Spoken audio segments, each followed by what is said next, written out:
Bonjour à tous et bienvenue sur cette nouvelle vidéo. Aujourd'hui, on va parler galop, à savoir comment vérifier si on galope sur le bon pied ou pas. Et tant qu'à faire, on va aussi parler du départ au galop.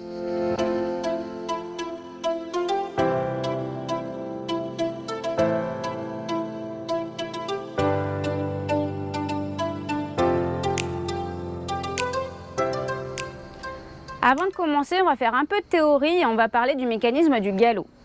Il me semble d'ailleurs que c'est la toute première vidéo que je vous avais postée sur cette chaîne il y a 5 ans déjà. Je vous remets le lien juste ici. Alors, il faut savoir déjà que le cheval galope soit sur le pied gauche, soit sur le pied droit. Le but de l'équitation à notre niveau, c'est de galoper à juste. C'est-à-dire que l'antérieur-intérieur doit aller plus loin que l'autre lorsqu'on est au galop. Si c'est le cas, on dira qu'on est à juste. Si ce n'est pas le cas, on dira qu'on est à faux. Mais revenons au mécanisme. La foulée de galop commence par le posé du postérieur externe, c'est-à-dire le postérieur gauche si on veut galoper à main droite.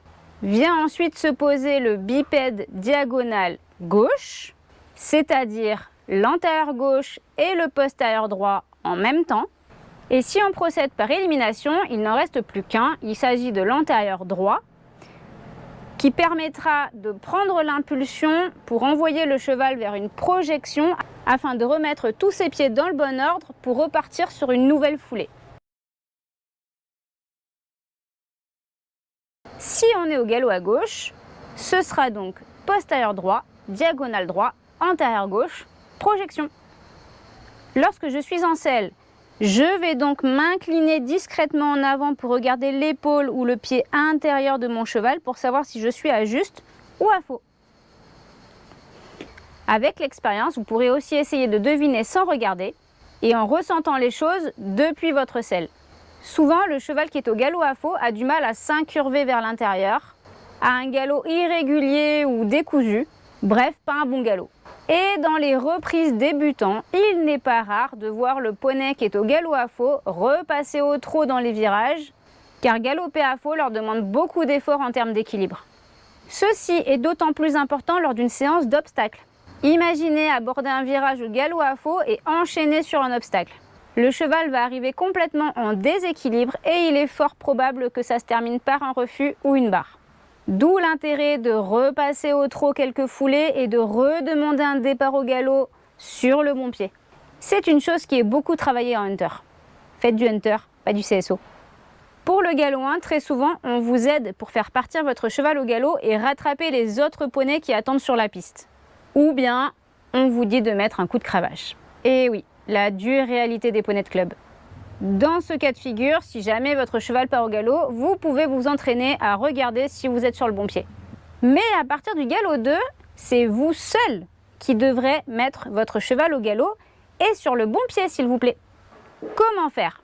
C'est ce que nous allons voir maintenant car je ne peux pas terminer cette vidéo en vous laissant continuer à maltraiter vos poneys.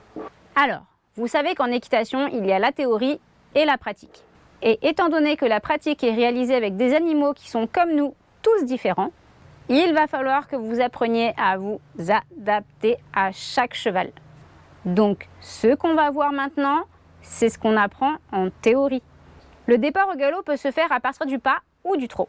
Pour l'un comme pour l'autre, vous allez devoir utiliser vos jambes pour indiquer votre demande au cheval. La jambe extérieure sera isolée, c'est-à-dire placée vers l'arrière. En exagérant un peu, je dirais sous l'angle du tapis. Tandis que la jambe intérieure, elle, restera à la sangle. Une fois ces jambes décalées, il vous suffira d'effectuer une pression et de suivre avec votre assiette en faisant attention de ne pas tirer sur les rênes. Vos jambes ne reviendront à leur place qu'une fois le galop bien enclenché chez votre cheval. Si vous partez du trot, il sera beaucoup plus compréhensible pour votre cheval que vous passiez au trot assis avant de décaler vos jambes pour la demande. Et si votre demande a lieu dans un virage, ce sera encore plus facile pour votre cheval. Pour les petits niveaux, on vous demandera certainement de faire accélérer votre poney au trot jusqu'à ce qu'il tombe dans le galop, en mettant simplement des gros coups de talon. Mais ce ne sera pas la meilleure option pour rendre le départ confortable autant pour lui que pour vous. Ensuite, il vous suffit d'entretenir votre galop le temps nécessaire. Pour cela, faites attention à votre position. Accompagnez le mouvement du cheval, ne vous accrochez pas aux rênes Et redécalez vos jambes si nécessaire lorsque vous sentez un léger ralentissement, si possible avant que votre cheval repasse au trot. Sinon, il faudra tout recommencer. Et si jamais vous vous retrouvez au galop à faux, que faire? Deux options. Soit vous repassez calmement au trot quelques foulées et vous redemandez le galop en essayant d'être peut-être plus précis dans vos aides. Soit, si vous avez une grande carrière, vous essayez de rééquilibrer votre cheval en l'incurvant légèrement vers l'intérieur. Vous replacez vos aides correctement en laissant le cheval avancer surtout.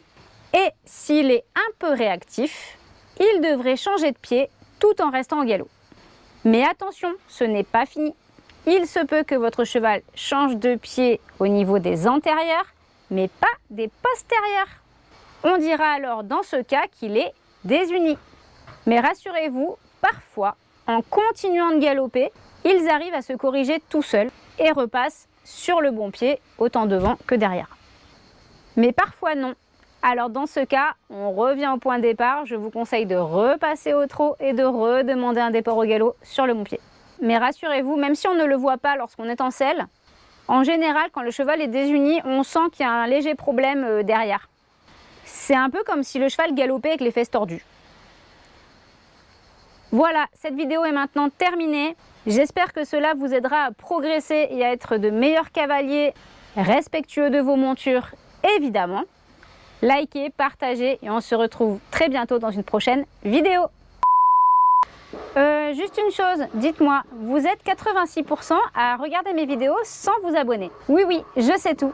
Alors s'il te plaît, tu me fais plaisir, tu cliques sur le petit bouton juste en dessous, c'est entièrement gratuit. Et surtout, tu dis à toute ta famille de faire la même chose.